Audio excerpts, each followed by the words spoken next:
Hi everyone. For today's daily thought, we're getting into Exodus from chapter 1. Now, a new king came to power in Egypt who didn't know Joseph. He said to his people, "The Israelite people are now larger in number and stronger than we are. Come on, let's be smart and deal with them. Otherwise, they'll only grow in number. And if war breaks out, they'll join our enemies, fight against us, and then escape from our land." As a result, the Egyptians put slave masters over the Israelites to oppress them with hard work.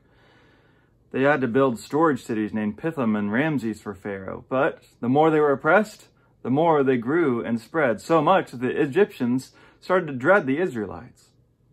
So they worked them ruthlessly. They made their lives miserable with hard labor, making mortar and bricks, doing field work, and forcing them to do all kinds of cruel work.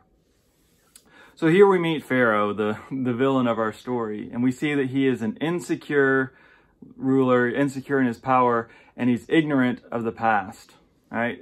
You mentioned Joseph, right? If you know the end of Genesis, that's where we see the story of God's people because of a famine being led to Egypt. But Joseph is the one who actually saves all of Egypt by listening to dreams that God had given him.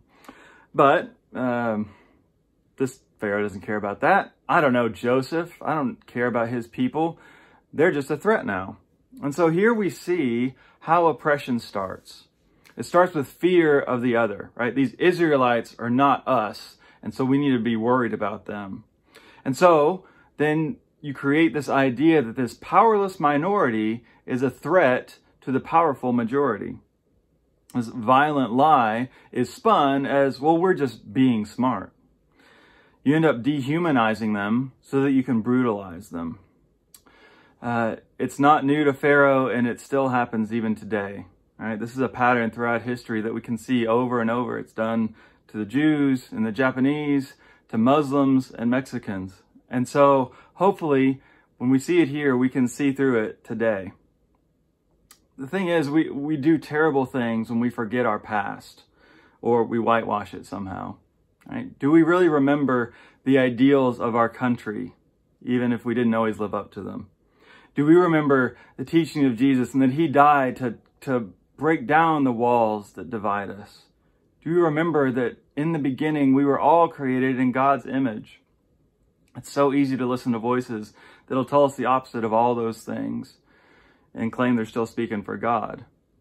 So, do we remember? Because God remembers us. Right? That's what we're told at the end of chapter 2, that God sees all this that's going on.